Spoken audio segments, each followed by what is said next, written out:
गणित असं झालेलं आहे की स्मारक करायचं म्हणजे त्याचा पुतळा करायचा आणि तो नुसता पुतळा करून त्या व्यक्तीबद्दलचं काय कळतंय, त्या घटनेबद्दल काही कळत नाही, त्या व्यक्तीबद्दल काही कळत नाही. माझं नाव श्रीरंग सदाशिव साठे.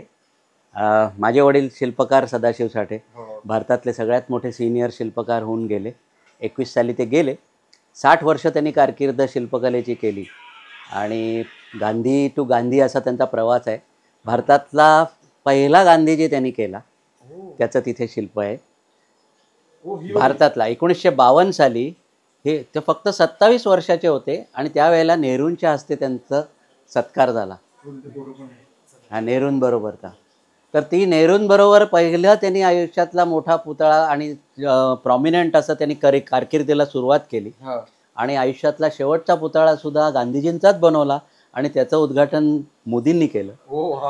असं त्यांचा 60 वर्षात तो गांधी टू गांधी असा प्रवास होता आणि त्या दोन्ही गांधीमध्ये बराच फरक आहे आणि त्यांचं कलेचं त्यांचं उत्कर्ष सगळा आणि त्यांचं जे काही कला प्रवास आहे आणि कसं शिल्पकला त्यांची प्रगल्भ होत गेली ते या दोन्ही हे टिपिकली बॉम्बे स्कूलच्या स्टाईलनी केलेले गांधीजी आहेत आणि ते जे आहेत ते मॉडर्न आहेत. म्हणजे वडिलांनी स्मारक शिल्प हे कसं असावं हे आपल्याकडे थोडीशी गल्लत होती. स्मारक शिल्प आणि पुतळा यामधला काही फरक लोकांना त्याप्रमाणे आता येत नाही.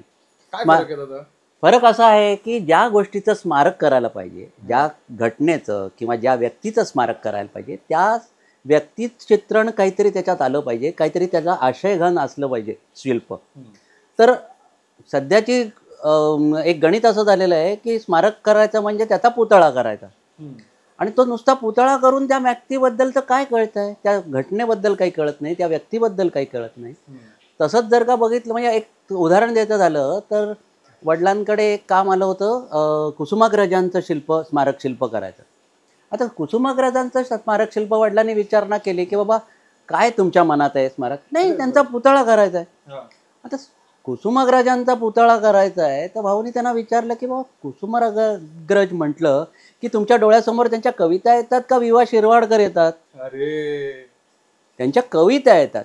त्यामुळे ते नुसतं शिल्प लावून ते कुठेतरी ठोकळा आणि खुण्याचा दगड अजून एक ॲड करणार की तो तिकडे कुसुमाग्रज चौक जो आहे त्या उजवीकडे वळा, 4थ्या गल्लीतलं 5वं घर माझं, याच्या पलीकडे शिल्पाकडे कोणी बघत नाही. जर का त्यांच्या कविता आपल्या मनामध्ये त्यांच्या कविता येतात, काही वेडात मराठे वीर दौडले, असे जे काही त्यांच्या प्रसिद्ध, तुम्हाला कुसुमाग्रज म्हटले की काही कविताच येतात, तुमच्याकडे व्यक्ती येते का नजरेसमोर? नाही येत.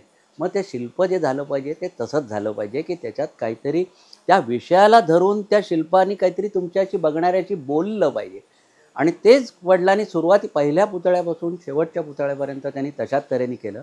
हा जो गांधीजी पहिला गांधीजी आहेत हा नुकतेच गांधीजी गेले होते, 52 साली केलेला आहे आणि त्यामुळे शेवटचे गांधीजींचे चेहऱ्यावरचे भाव काय होते किंवा हे नौखालीचं स्मारक आहे.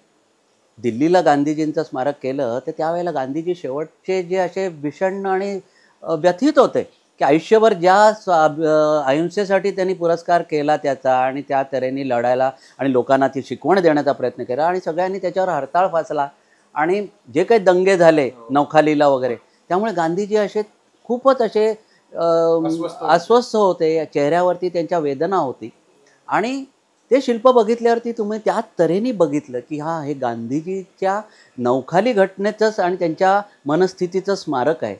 त्याच्यामध्ये ते बघताना आता ह्याच्यात पूर्ण दिसत नाही आहे तर त्याच्यामध्ये गांधीजी अशी थोडीशी मान वाकलेली आहे, चेहऱ्यावरचे भाव थोडे व्यथित आहेत आणि हाताचं एक्सप्रेशन हे असं आहे, तुम्ही पूर्ण पुतळा बघितलात ना तर तो असं हाताचं एक्सप्रेशन असं आहे की बाबा काय करून ठेवलं.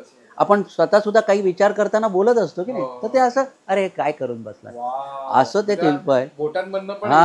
की गांधी वडील 15 दिवस त्या पुतळ्यासमोर बसलेले होते. हे शिल्प माझ्याशी बोलत नाहीये. पहिलं मॉडेल केलं त्याच्यामध्ये हात असाच ठेवला होता पण ते बोलत नाही हा विचार करून करून त्यांच्या एक दिवशी असंच संध्याकाळी लक्षात आलं की त्यांनी नुसता हात असा केला आणि ते शिल्प बोलायला लागलं. ते पहिला गांधीजी आणि शेवटचा जो गांधीजी हो आणि नौखालीसाठी जो शेवटचा गांधी केला त्याच्यामध्ये दांडीसाठी जे शेवटचं स्मारक केलं त्या स्मारकामध्ये गांधीजींचा रिझॉल्व दिसतो एक स्वातंत्र्य लढ्याची सुरुवात होती आणि अख्ख्या ब्रिटिश साम्राज्यापर्यंत समोर एक फकीर माणूस उभा आहे हे दाखवण्याचा प्रयत्न असायला पाहिजे. दांडी सॉल्ट मेमोरियल जर का ते शिल्प आहे तर त्याचा काहीतरी आवेश त्याच्यात यायला पाहिजे. तर ते गांधी तिथे तसेच त्यांच्या चेहऱ्यावरचे भाव आणि त्यांचं जे काही एक आवेश आहे तो असा रिझॉल्व दिसतो. आणि त्याला इंग्लिशमध्ये आम्ही नाव पण त्या शिल्पाला असं दिलं आहे की salt of the nation. Salt of the nation की हा तुमच्या नुसतंच ते सॉल्ट ते नाही पण सॉल्ट ऑफ द नेशन म्हणजे आम्ही काय मातीचे बनलेलो आहोत ते दाखवण्यासमोर त्यांच्या उभा राहण्याचा स्टान्स, एक असा पाय रोवून गांधीजी उभे आहेत. दंडसुद्धा जो पकडलेला आहे तो असे ग्रीप दिसते त्याच्यावरती, मानेचा कोण ताठ आहे आणि चेहऱ्यावरती असे करारी भाव दिसतात. तर हे जे आहे ते वडिलांनीच आपल्या देशामध्ये हे संकल्पनाचा पुरस्कार आणि त्या तऱ्हेने त्यांनी शिल्प घेतली नाही, या तऱ्हेने त्यांना पटला नाही विषय आणि फक्त तुम्ही जो बनवणारा सांगणार असेल त्याचप्रमाणे शिल्प बनवायचं असेल तर मी बनवणार नाही असं वडिलांनी आयुष्यामध्ये स्टँड घेतला होता. तुम्हाला मला त्या ह्याच्या स्मारकासाठी योग्य जर का शिल्प हवं असेल तरच मला हे करा, नाहीतर नुसता पुतळा म्हणून ते शिल्प देणार नाही. मी पुतळ्या नाही करायचे, मला स्मारक शिल्प बनवा. हे पण बघा ना पण प्रॉपर त्याचा हे तो जो आवेश आहे मुरारबाजींचा पुरंदरला लागलेला आहे, कसला त्याच्यामध्ये इमोशन आहे. इमोशन. आता हे जे काही कल्याणच्या खाडीसाठी शिल्प केलं होतं ते शिल्प केलं होतं महाराजांचं. तर का कल्याणच्या खाडीपासून नेव्ही सुरू झाली ती कल्याणच्या खाडीला सुरू झाली. आणि कसं ते दाखवायचं आता शिल्प काय महाराज काय सगळीकडे घोड्यावर फिरत होते का तलवार घेऊन? नाही, त्यांचा मुत्सद्दीपणा, दूरदृष्टी. महाराजांचा लोक महाराज म्हणायचे पण की हे जमिनीवरचे आपण सैनिक कधी पण लढवून हरवू, पण जो समुद्रात येणार हो ती टेक्नॉलॉजी आणि त्या तऱ्हेने आपण उभे नाही राहिलो तर समुद्रात येणारे ब्रिटिशांना कसे हरवणार आपण? तर म्हणून ते नेव्हीची सुरुवात त्याच्यासाठी हे कन्सिव्ह केलं आम्ही. ते दुसरीकडे मुंबईसाठी पण करायचा प्रयत्न. त्याचे हे शिल्प इतकं काव्यमय आहे. एखाद्या जहाजाला दिशा कोण देतं? शीड देतं. त्या शिडेमध्ये हा वारा भरला की ते शीड दिशा देतं. तर महाराज सुद्धा समाजरूपी नौकेचे शीड आहेत. Oh my God. आणि स्वातंत्र्याचा आणि नवचैतन्याचा वारा अंगात भरलाय आणि समाजाला दिशा देत आहेत. अशा तऱ्हेने शीडच आहेत समाजाचे. असं ते शिल्प, बोट पण आली, ते काव्य शिल्प आलं, असं ते सगळं शिल्प केलेलं आहे. कल्याणमध्येच आहे नाही ना, कुठेच झालं नाही. आपल्याकडे अजून तेवढी प्रगल्भता बनवणाऱ्यांची, त्या तऱ्हेने विचार करण्याची अजून आपली समाज जो आहे कलेच्या प्रांतामध्ये खूप मागासलेला आहे. आणि शिल्पकलेबद्दल तर बाकी गायन बियन कलांमध्ये लोकांना रस असतो, त्याच्यासाठी लोकांनी चांगली निर्माण झालेली आहे लोकांचा व्यासंग. पण शिल्पकला, चित्रकला हे जे आपलं खरं हेरिटेज आहे भारताचं, की बाहेरचे लोक बघायला येतात, ती शिल्प जुनी कैलास बघायला येतात. प्रत्येक शिल्प कैलासचं काहीतरी बोलतं तुमच्याशी, ते बघण्याचं. तर आता नुसतं मोठा कुठला, साईज काय, किती उंच, जगातला का एवढा मोठा, इतक्या रुपया खर्चाचा, अशाच ते बांधून पडलेलं आहे. ते त्यामध्ये काहीतरी आशय घनता आणि आपल्या हेरिटेजला साजेशी शिल्प बनवणारं आता मागे पडलं आहे. ते कार्य पुढे चाललं पाहिजे. आणि त्यांचं आज म्युझियम जे आहे डोंबिवलीतलं, त्याच्यामध्ये आम्ही हे सगळं शिल्प कसं बघावं, नव्या पिढीने कसं त्या शिल्पाकडे नजरेने बघावं, यांची त्यांची जवळजवळ त्यांनी केलेल्या संकल्पना ज्या आहेत, 15 ते 20 संकल्पना अशा आहेत की ज्या